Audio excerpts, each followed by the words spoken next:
Marcus Hale was already dead. At least, that's what every scanner in the valley insisted. The plasma lance had struck him center mass, a focused beam designed to pierce armored dreadnought hulls. It punched clean through his combat plating, through reinforced ceramic mesh, through muscle and bone, and out his back in a violent spray of molten stone. The battlefield went silent. Alien shock troops lowered their rifles. Human soldiers froze mid-charge. Tactical drones hovered uncertainly above drifting smoke. The readouts were absolute. Cardiac destruction. Pulmonary collapse. Massive internal loss. Fatal. Across the valley floor, Marcus dropped to one knee. Steam rose from the cauterized edges of the hole in his chest. The scent of burned metal mixed with blood and ionized air. His rifle slipped from his fingers and clattered against broken rock. A whisper rippled through the alien ranks. No species survives that. High above, engines roared. The Royal Dreadnought descended through the ash-choked sky, a monolithic warship plated in obsidian alloys, its underside glowing with contained starfire. The insignia of the Sovereign Dominion shimmered across its hull. The ramp lowered before it fully landed. She stepped out. Queen Cerithis. Tall. Luminous. Draped in living armor that shimmered like liquid crystal. Her violet eyes scanned the battlefield with detached precision. She had conquered 12 systems personally. She had watched suns extinguish without blinking. She approached the fallen human. "Record this," she commanded calmly. "Let the galaxy observe the consequences of defiance." Her guards formed a semicircle around Marcus.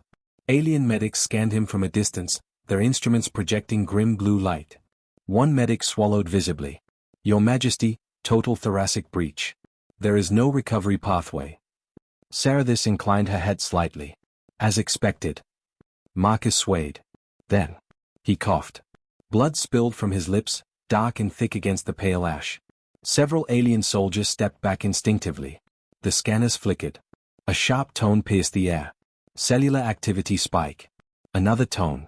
Circulatory reroute detected. The medic's hands trembled over the interface. "That's not possible." Marcus's fingers dug into the stone. His breathing, ragged and shallow seconds ago, grew steadier. Inside his chest, beneath torn armor and scorched tissue, something shifted. Muscle fibers began to knit. Capillaries branched like frantic roots seeking connection. Bone fragments pulled inward, aligning. Cerithis took one slow step closer. Her eyes narrowed. This should not be occurring. Marcus lifted his head. One eye swollen nearly shut. The other focused. Aware. Alive.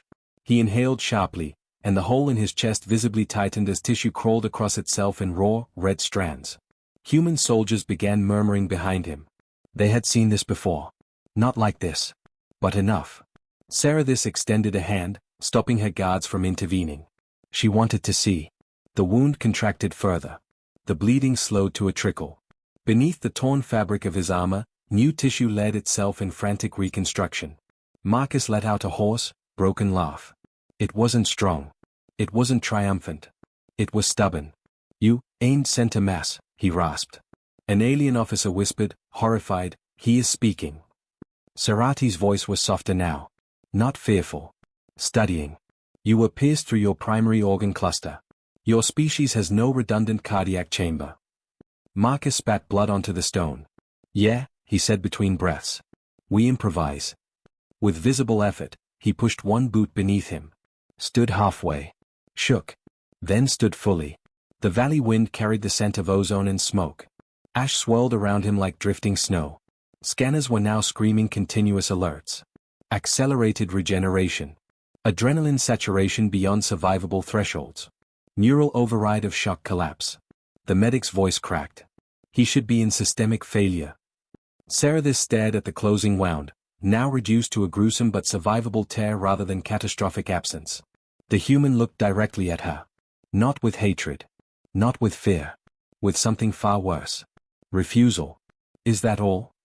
Marcus asked quietly. Behind him, human troops began rising from cover. Straightening. Weapons lifting once more. Cerithis felt something unfamiliar stir beneath her composure. Calculation. Because this had not been a miracle. It had been instinct. This species did not collapse when broken. It reacted. The battlefield, moments ago certain of victory, shifted. Marcus picked up his rifle with a steady hand. Blood still streaked his armor. Smoke still curled from his chest. But he was standing. And he was not done. Queen Serathis spoke slowly, her voice no longer ceremonial. "What are you?" Marcus adjusted his grip and met her glowing gaze. "Human," he said. And stepped forward. The first shot after Marcus stood came from neither side. It came from the sky.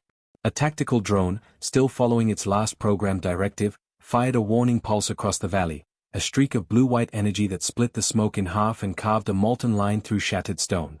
Both armies flinched. Marcus didn't. He took one step forward. The movement sent fresh blood spilling down the inside of his armor, but he ignored it. His chest still burned.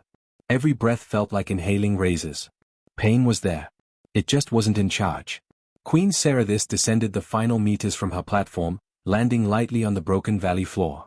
Her guards shifted nervously, unsure whether to protect her or protect themselves. Her gaze never left the human. "You should be unconscious," she said. Marcus rolled one shoulder experimentally. Something inside his ribcage popped back into alignment with a wet crack. "Been worse," he muttered. Behind him, the human line reformed. Not perfectly. Not elegantly. But deliberately. Several soldiers were bleeding. One had his arm bound tightly against his chest with torn fabric. Another limped forward using his rifle as a crutch. They did not retreat. Serathis activated a private channel to her command ship. Medical telemetry on the human male designated Hale. Numbers flooded her vision. Heart rate unstable but climbing. Blood oxygenation compensating. Microvascular reconstruction ongoing. Neural shock dampening active. Her chief biologist spoke in disbelief. "Your Majesty, his endocrine response is driving systemic regeneration. Adrenaline, cortisol, platelet activation, all at catastrophic levels. No organism sustains this without fatal cascade." Serati's voice sharpened. "Yet he does." Marcus wiped blood from his mouth and looked around the valley as if measuring distance, wind, terrain, not death. Serathis stepped closer. "You are not enhanced," she said. "No visible implants. No genetic markers of sanctioned modification." Marcus smirked faintly. "Baseline model." She studied him more closely. His species lacked armored dermal plating. No redundant skeletal exosupport. No plasma-resistant membranes. By all Dominion standards, humans were biologically fragile. And yet, he had survived direct organ destruction. "How?" she asked. Marcus glanced down at his chest where new tissue, raw and angry red, sealed the worst of the damage. "Redundancy," he said. "That is not accurate. Your species has only one primary heart." "Yeah," Marcus replied. "But the rest of the system picks up slack." He tapped his temple. "Brain reroutes. Vessels constrict. Muscles clamp down. We don't shut off just because something important breaks." Serathis circled him slowly. "You adapt mid-trauma." "Pretty much." Behind her, Dominion officers began whispering urgently. Tactical projections flickered in the air. Probability models were collapsing. Because the Dominion doctrine was simple. Inflict critical damage. Force biological shutdown. Advance during recovery window. But there was no recovery window. Humans did not enter one. Serati's eyes narrowed. "You feel pain." Marcus laughed once, dry and humorless. "Of course. Then why do you advance?" He looked past her at the Dominion lines. "Because stopping hurts worse." The words were simple. But something in his tone unsettled even the Royal Guard. Serathis opened a wide-channel broadcast across the battlefield. "Dominion forces," she commanded. "Resume engagement. Target mobility. Cripple, do not kill." If the human survived fatal damage, then she would dismantle him piece by piece. The first volley came fast. High-velocity kinetic rounds tore through the air. Marcus moved. Not fast enough to avoid all of it, but fast enough. One round tore through his shoulder. Another grazed his thigh. He staggered. Then corrected. His wounded shoulder twitched violently as muscles spasmed and retightened around the trauma. Blood poured, then slowed. He raised his rifle and returned fire. Behind him, humans surged forward. Not recklessly. Not screaming. Advancing through pain like it was weather. Dominion troops hesitated. Their doctrine did not account for enemies who continued functioning under compound trauma. Serathis watched as one of her elite shock warriors drove a blade through a human soldier's side. The human collapsed to one knee. then headbutted the shock warrior hard enough to fracture its cranial crest before tackling it to the ground. Even wounded, they traded damage forward. Not strongest. Not fastest. But relentless. Sarati's breathing slowed. Her people prized efficiency. Optimization. A clean line between injury and incapacity. Humans blurred that line into irrelevance. Marcus reached mid-valley now, blood soaking his boots. He keyed his comm. All units, he rasped. You're still breathing? Move. No speech about glory. No declaration of dominance. Just a reminder. Breathing equals fighting. Certhis felt it then. Not fear. Understanding. Her empire measured species by peak performance. Humans were different. They were designed around failure tolerance. Around survival after the point others called terminal. The battlefield shifted again, subtly, but undeniably. Dominion troops began calculating retreat vectors. Because every model they ran reached the same conclusion. If critical damage does not end engagement, then engagement becomes unwinnable. Certhis deactivated the broadcast channel. Her voice, when she spoke next, was almost contemplative. You are not superior, she said to Marcus across the smoke-filled valley. He adjusted his rifle. Never said we were. Then what are you? Marcus met her glowing violet eyes. Still here. And the Dominion line broke first. The battlefield victory meant nothing. Queen Certhis did not retreat because she feared defeat. She retreated because she had encountered an error.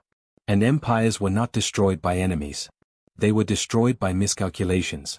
Hours later, aboard the Royal Dreadnought Virection, Marcus Hale lay restrained beneath a lattice of scanning light. He had not been captured. He had agreed to come. That alone unsettled her command staff. His armor had been removed. The wound in his chest was no longer catastrophic, but it should have been fatal 12 times over. A deep, silver-red scar stretched across newly formed tissue. His shoulder had sealed. His thigh wound was already clotting cleanly. The Dominion's finest xenobiologists circled him in stunned silence. No augmentation detected. Run it again. It's clean. No nanite signature. None. No synthetic marrow replacement. Negative. Certhis stood behind the observation field, hands clasped behind her back. Explain, she ordered. The chief biologist swallowed. Your Majesty, his species is not optimized. Her eyes flicked toward him. Define. They lack redundant hearts. No secondary brain cluster. No distributed nerve mesh. Bone density below Dominion standard. Muscle fiber ratio unremarkable. By all evolutionary metrics, they are inefficient. Cerati's voice lowered. Then how did he survive organ vaporization? Silence. Then. Because, the biologist said carefully, they are lead. A projection appeared midair.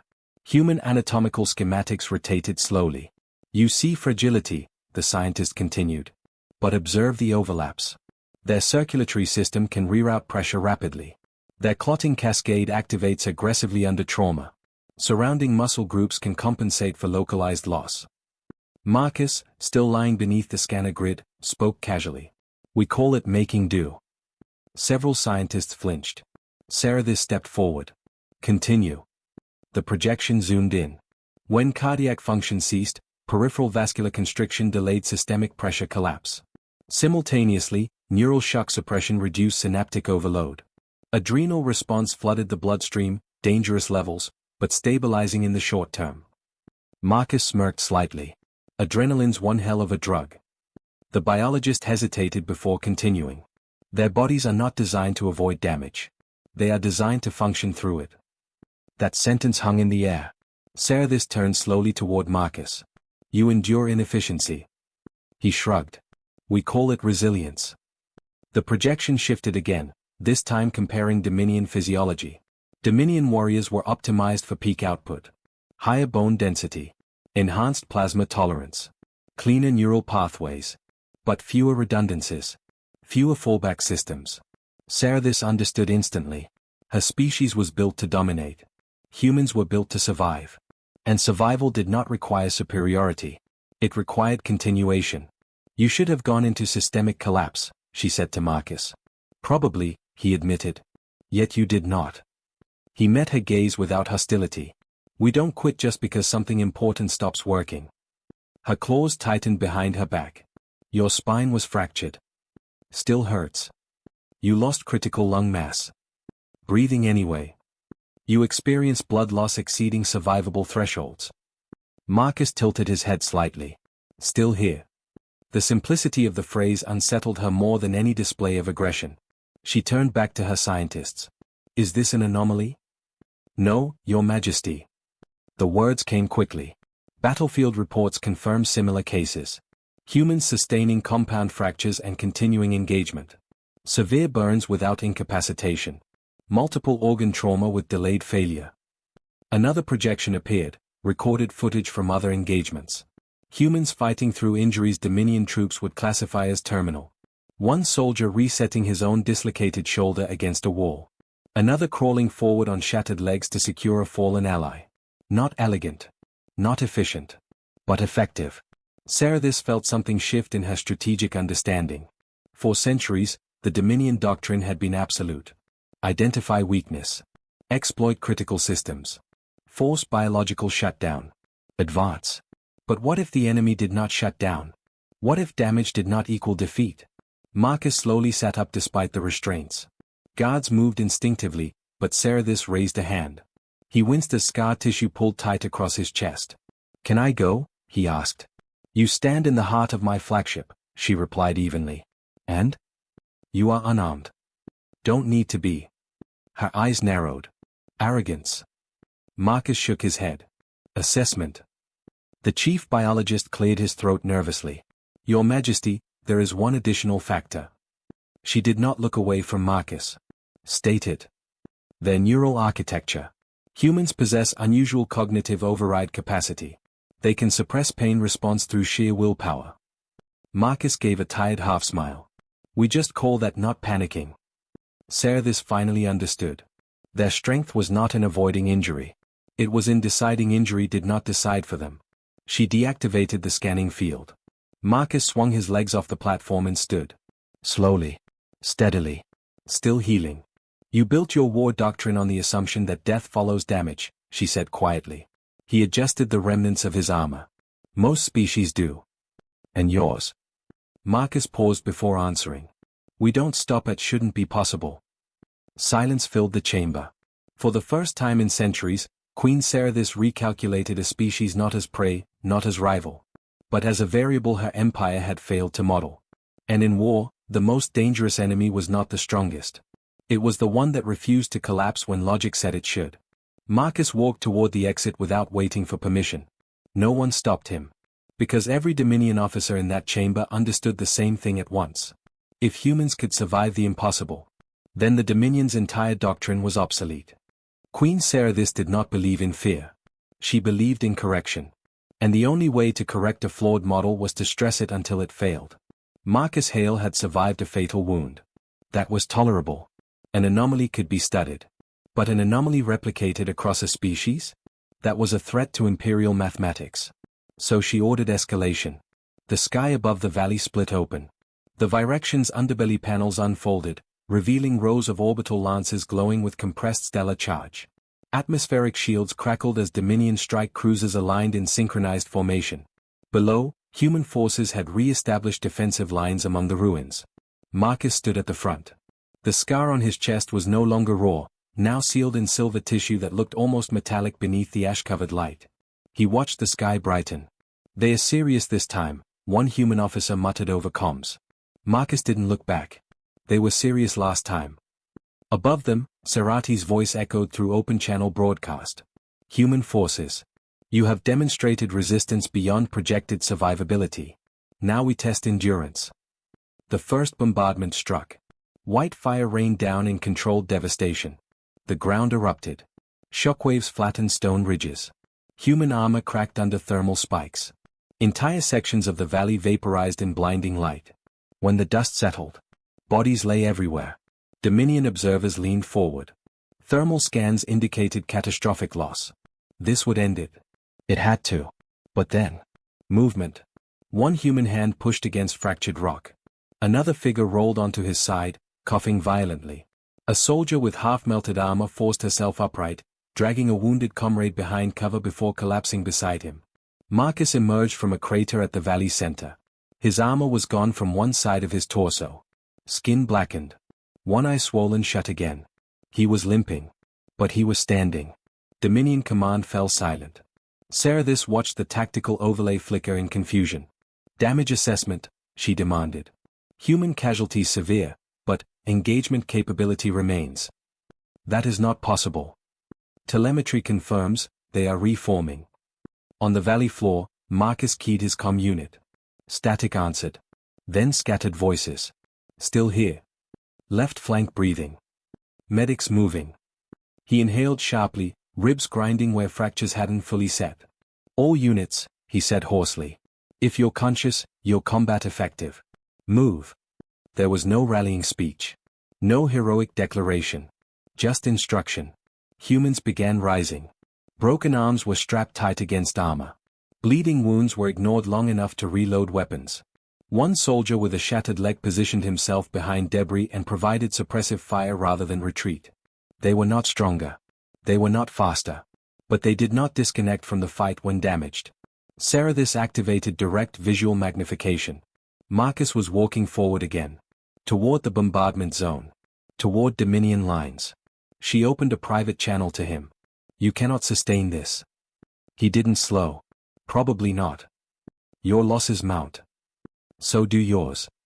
You are not invulnerable. Marcus fired a controlled burst that forced a Dominion squad to fall back behind cover. Never said we were. Another orbital strike lanced down, closer this time. The explosion hurled Marcus off his feet. For 3 full seconds, he did not move. Dominion Command exhaled collectively. Then he rolled onto his side. Coughed. Forced himself to his knees. One hand pressed against the ground to steady trembling muscles. Sarathis felt something unfamiliar settle into her calculations. Not fear. Recognition. Humans were not difficult to injure. They were difficult to stop. Her tactical AI began recalculating long-term engagement models. Projected Dominion attrition rates spiked. Because every engagement required disproportionate force. Every victory required overkill. And overkill drained empires. Below, Marcus finally reached midfield again. Smoke curled around him like a storm unwilling to decide its direction. He looked up at the sky, directly at the descending dreadnought. Done testing? He asked into the open channel. Sarathis stared down at him. If she escalated further, she could annihilate the valley entirely. But annihilation proved nothing. Because she now understood the cost. This species did not break when wounded. They adapted. And an enemy that adapted under trauma was not one you exhausted. It was one you lost slowly to. Dominion frontline units began stepping backward. Then more. Not routed. Recalculating. Marcus saw it. Humans advanced again, not charging, not roaring. Walking. Through fire. Through pain. Through what should have ended them. Sarathis closed her eyes for half a breath. Then issued the order no Dominion ruler had spoken in 2 centuries. Cease bombardment. The sky dimmed. Silence fell across the valley except for the crackle of cooling stone and labored breathing. Marcus stopped advancing only when Dominion forces fully disengaged. He stood there, scarred and scorched, watching them withdraw. Sarati's final words echoed across the field. You are not the strongest species. Marcus gave a tired half-smile. Good thing that's not the requirement. For the first time in her reign, Queen Sarathis understood the flaw in imperial supremacy. Strength wins battles. Endurance wins wars. And humanity had just proven which one mattered more. The war did not end in fire. It ended in silence. 3 days after the valley burned, Queen Sarathis requested parley. Not surrender. Not yet. But recalibration. The shattered battlefield had been cleared of wreckage.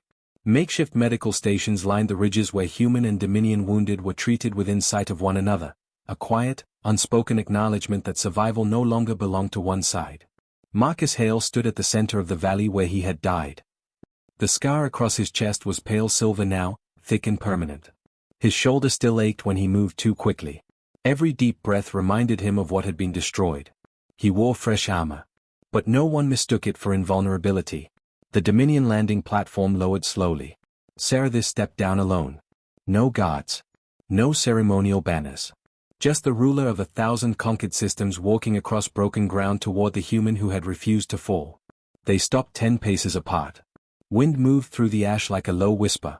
You should not exist, Sarah said quietly. Marcus shrugged. Probably not. Her eyes studied the scar on his chest.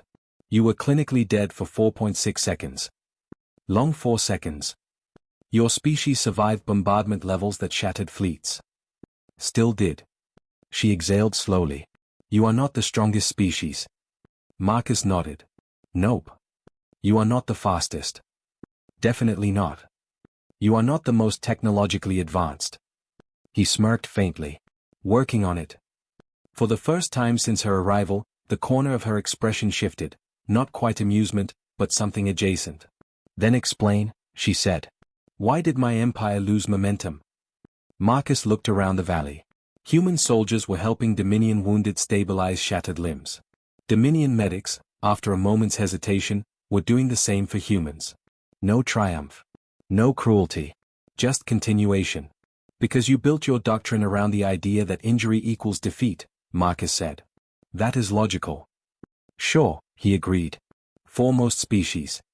Sarah stepped closer, lowering her voice. And yours? Marcus tapped the scar on his chest. For us, injury is information. She waited. It tells us what failed, he continued. So we compensate. We adapt. We push through. Not because we're stronger. Because stopping doesn't solve anything. Her gaze sharpened. You feel fear. Of course. You feel pain. Constantly. You bleed. Plenty. Then why, she asked, almost softly, do you continue? Marcus met her eyes without flinching. Because we decide to. That was the piece her empire had never modeled. Dominion warriors were engineered for peak output. Optimized. Refined. Precise. Humans were inefficient. Redundant. Messy. But they possessed something Dominion biology had streamlined away. Choice under duress. Sarah turned her gaze toward her ships waiting in high orbit. My advisors recommend total annihilation, she admitted. Expend the fleet. Remove the variable. Marcus didn't react. And they also project a 71% probability that your species would survive long enough to ensure mutual devastation. He nodded once. Sounds about right. Silence stretched between them. Then Sarah did something no Dominion sovereign had done in recorded history. She inclined her head, not in submission. In acknowledgement. The Dominion does not wage unwinnable wars, she said. Marcus extended his hand. You just learned what one looks like. She studied the gesture. Then clasped his forearm, not delicately, but firmly. A warrior's grip. The war ends, she declared. Broadcast signals carried the words across fleets, across planets, across a galaxy that had watched humanity bleed and expected extinction. Instead, they witnessed endurance. Dominion forces withdrew in ordered precision. Human units stood down without pursuit. No final strike. No vengeance. Just an understanding. As the great ships ascended into the clouds, Sarah paused one last time. There will be those who call you monsters, she said. Species who fear what survives the impossible. Marcus watched the sky clear. They can call us whatever they want. And what do you call yourselves? He glanced down at the scar again. Still here. The Dominion fleet vanished into orbit. The valley fell quiet. Around him, humans began rebuilding defensive lines, not because they expected immediate betrayal, but because preparation was habit. Pain would fade. Scars would remain. And somewhere across the stars, empires would adjust their calculations. Because the galaxy had just learned something fundamental. Humanity was not unstoppable. Humanity was not indestructible. Humanity was not superior. But when broken, they did not collapse. They continued. And in war, in politics, in survival, continuation was inevitability.